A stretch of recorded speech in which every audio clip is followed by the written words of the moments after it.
राजपूत इतिहास के सबसे वीर सेनापति गोरा और बादल की कहानी।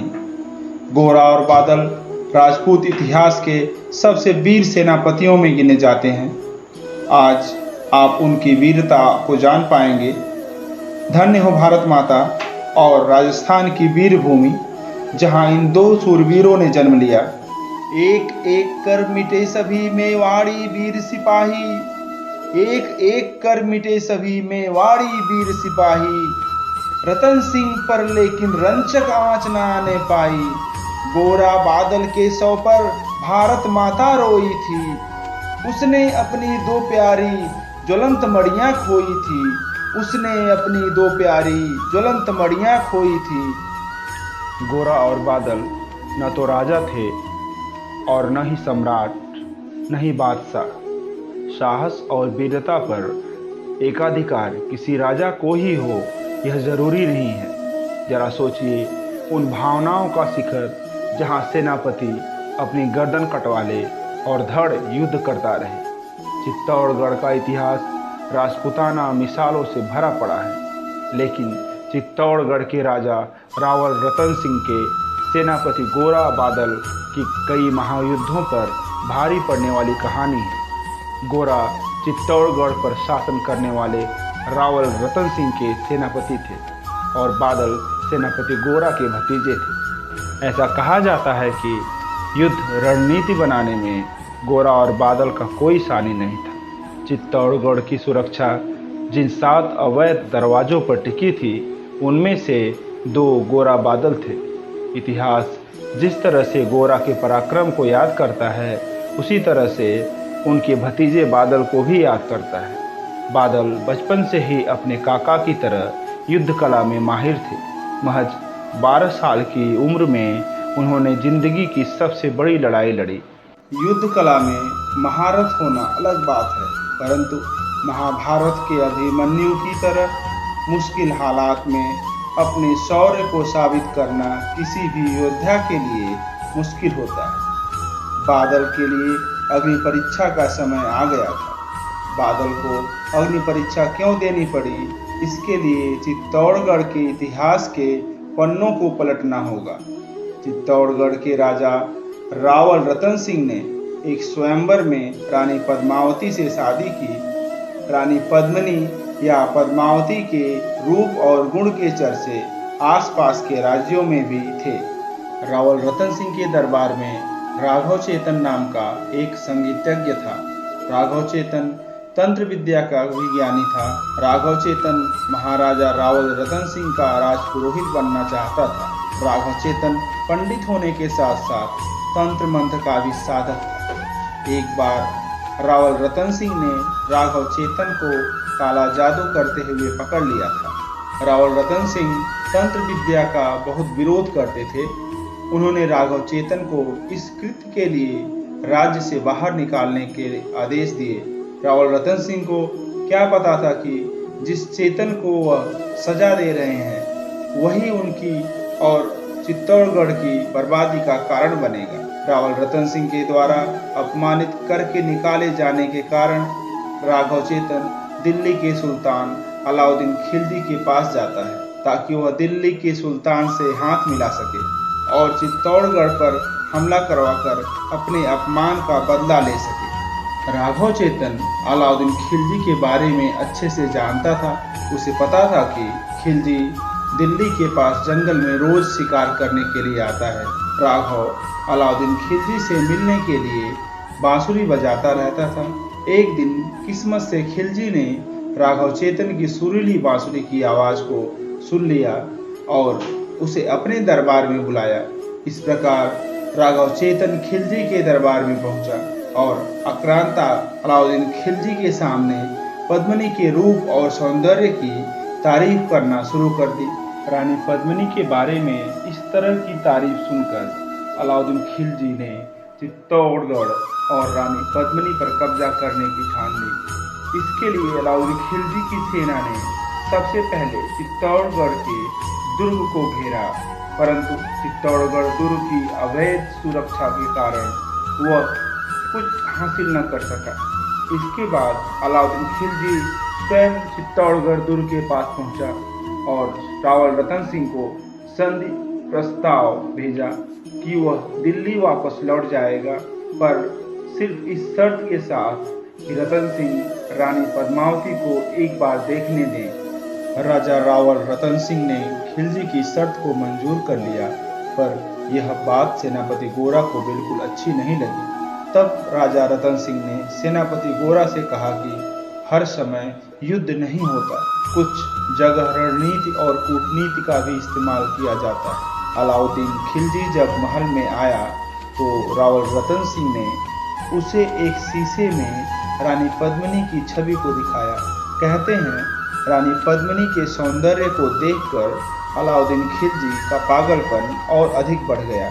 यह वही महल है जिसे हम पद्मावती महल कहते हैं। यहीं पर अलाउद्दीन खिलजी ने पद्मावती की छवि को शीशे में देखा था।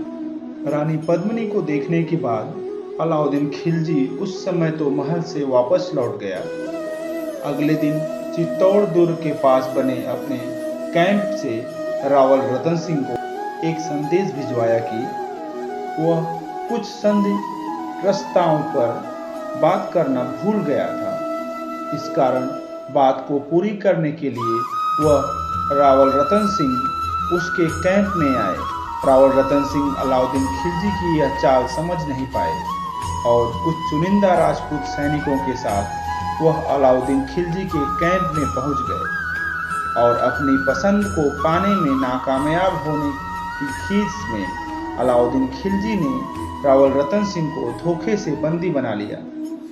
बंदी बनाने के बाद अलाउद्दीन खिलजी ने रानी पद्मावती को संदेश भिजवाया कि अगर वह उसकी खिदमत में हाजिर नहीं होगी तो रावल रतन सिंह का कटा हुआ सिर बहुत जल्द उनके पास पहुंच जाएगा। गोरा बादल के साथ कुछ मतभेद होने के कारण रावल रतन सिंह ने उन्हें महल से निकाल दिया था। अभी स्थिति कुछ ऐसी थी कि रावल रतन सिंह को बंधक बना लिया गया था और रानी पद्मावती का सम्मान भी दांव पर था।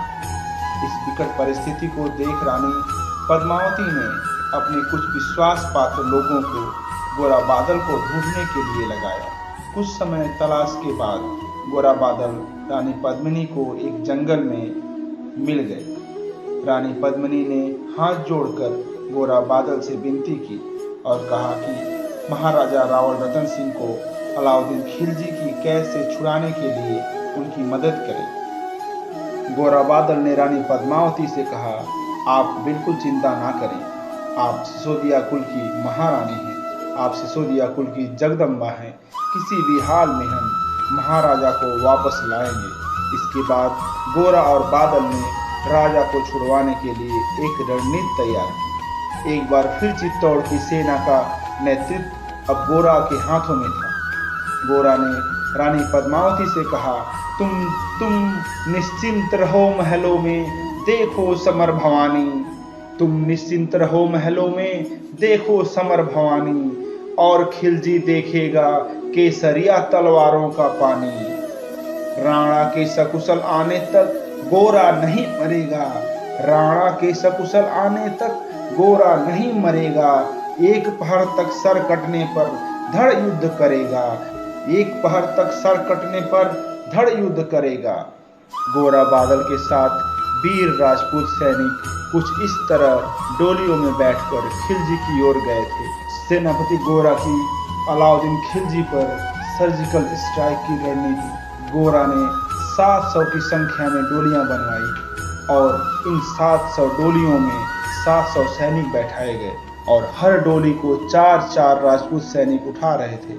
इसका मतलब लगभग 2800 वीर राजपूत जवानों ने अलाउद्दीन खिलजी पर सर्जिकल स्ट्राइक करने की तैयारी कर ली थी। इस तरह एक डोली में एक वीर के साथ 4 वीर कहार बनकर खिलजी की सेना से 2-2 हाथ करने के लिए राजपूत सैनिक तैयार हो गए। गोरा ने अलाउद्दीन खिलजी को संदेश पहुंचवाया कि महारानी आने को तैयार है, पर उसके लिए महारानी की एक शर्त है। यह संदेश सुनकर अलाउद्दीन खिलजी खुश हो गया और सभी शर्तों को मानने के लिए तैयार हो गया।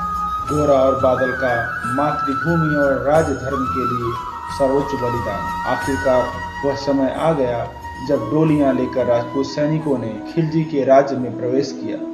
जब गोरा बादल सेना के साथ खिलजी के दरबार के बाहर पहुंचे तो गोरा ने अलाउद्दीन खिलजी को एक संदेश भिजवाया कि महारानी एक बार महाराजा रतन सिंह से मिलना चाहती। पहले से ही शर्त मानकर तैयार बैठे खिलजी ने हामी भर दी। पद्मावती के भेष में डोली में बैठे लोहार को गोरा ने बंदीगृह भेजा। बंदीगृह पहुंचते ही लोहार ने महाराजा की बेड़ियां काट दी और उन्हें मुक्त करा लिया। पहले से ही आदेश पर तैयार बैठी चित्तौड़ की राजपूत सेना अपने राजा को लेकर चित्तौड़ के लिए रवाना हो गई।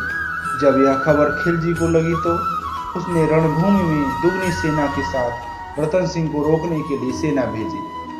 रण का आभूषण ओढ़े गोरा और बादल तथा साथ में आए राजपूत सैनिक आर पार की लड़ाई के लिए तैयार हो गए और मैदान में खिलजी की सेना पर कहर बन के टूट पड़े। और इसी के साथ खिलजी की असंख्य सेना के सामने कुछ गिने चुने राजपूत सैनिक पहाड़ बनकर खड़े हो गए। अरे कायरों नीच बागड़ो, अरे कायरों नीच बांगड़ो, छल से रण करते हो, किस बूते पर जवान मर्द बनने का दम भरते हो। यह कहकर बादल उस क्षण बिजली बन करके टूटा था, मानो धरती पर अंबर से, मानो धरती पर अंबर से अग्निशिरा टूटा था। गोरा और बादल की सेना का खिलजी की सेना से बहुत भीषण मुकाबला हुआ। सैकड़ों की संख्या में आए राजपूत सैनिक असंख्य शत्रु सैनिकों पर भारी पड़ने लगे। कसकर बांध लिया आंतों को केसरिया पगड़ी से, कसकर बांध लिया आंतों को केसरिया पगड़ी से, रंचक डिगान वह प्रलयंकर, रंचक डिगान वह प्रलयंकर, सम्मुख मृत्यु खड़ी से। अब बादल तूफान बन गया, शक्ति बनी फौलादी, मानो खप्पर लेकर रण में लड़ती हो आजादी, मानो खप्पर लेकर रण में लड़ती हो आजादी। गोरा अपनी वीरता से खिलजी की सेना का संहार कर ही रहे थे। इतने में खिलजी के एक सेनापति ने धोखे से गोरा के पीछे से हमला किया और अपनी तलवार से गोरा के सिर को धड़ से अलग कर दिया। मगर वाहरे मेवाड़ी गोरा का धड़ भी दौड़ा, मगर वाहरे मेवाड़ी गोरा का धड़ भी दौड़ा। किया जफर पर वार की, किया जफर पर वार की, जैसे सर पर गिरा हथौड़ा। एक वार में ही शाही सेनापति को चीर दिया था, एक वार में ही शाही सेनापति को चीर दिया था। जफर मोहम्मद को केवल धड़ से निर्जीव किया था। ज्यों ही जफर कटा शाही सेना का साहस लर्जा, ज्यों ही जफर कटा शाही सेना का साहस लर्जा। काका का धड़ देख बादल सिंह महारुद्र सा गरजा, काका का धड़ देख बादल सिंह महारुद्र सा गरजा। सिर कटने के बाद भी गोरा का धड़ खिलजी की सेना से लड़ता रहा और खिलजी के प्रमुख सेनापति जफर का सिर काटकर उसका शीश जमीन पर ला दिया। इसके बाद ही इस महान राजपूत योद्धा के प्राण निकले। उधर बीरवर गोरा का धड़ अरिदल काट रहा था, उधर बीरवर गोरा का धड़ अरिदल काट रहा था, उधर बीरवर गोरा का धड़ अरिदल काट रहा था। और इधर बादल लाशों से भूतल पाट रहा था, और इधर बादल लाशों से भूतल पाट रहा था। आगे पीछे बाएं दाएं, आगे पीछे दाएं बाएं जमकर लड़ी लड़ाई। उस दिन समर भूमि में लाखों बादल पड़े दिखाई, उस दिन समर भूमि में लाखों बादल पड़े दिखाई। चाचा गोरा के धड़ को भी लड़ते देख बादल ने और पराक्रम के साथ अलाउद्दीन खिलजी की सेना का संहार किया, मगर हुआ वही जो हमेशा से होता रहा था। राजस्थान की लाज के लिए चित्तौड़ का एक और वीर न्यौछावर हो गया। एक एक कर मिटे सभी मेवाड़ी वीर सिपाही, एक एक कर मिटे सभी मेवाड़ी वीर सिपाही। रतन सिंह पर लेकिन रंचक आंच न आने पाई। गोरा बादल के सौ पर भारत माता भी रोई थी, गोरा बादल के सौ पर भारत माता रोई थी। उसने अपनी दो प्यारी ज्वलंत मड़ियां खोई थी। धन्य धरा मेवाड़, धन्य गोरा बादल बलिदानी, जिनके बल से रहा पद्मनी का सतित्व अभिमानी, जिनके बल से रहा पद्मनी का सतित्व अभिमानी। जिनके कारण मिट्टी भी चंदन है राजस्थानी, जिनके कारण मिट्टी भी चंदन है राजस्थानी। दोहराता हूँ सुनो रक्त से लिखी हुई कुर्बानी, दोहराता हूँ सुनो रक्त से लिखी हुई कुर्बानी। इस प्रकार गोरा और बादल की यह रणनीति खिलजी पर भारी पड़ी और राजा रतन सिंह सकुशल वापस चित्तौड़ आ गए। लेकिन गोरा और बादल की कथा रण के कण कण में अमर हो गई। दोस्तों, यह थी गोरा और बादल की कहानी कि कैसे उन्होंने राजा रावल रतन सिंह को खिलजी की कैद से छुड़ा कर लाया। अगर आपको यह कहानी अच्छी लगी हो तो आप इसे ज़रूर लाइक करें, शेयर करें और हमारे चैनल को सब्सक्राइब करें। जय भवानी, जय सनातन।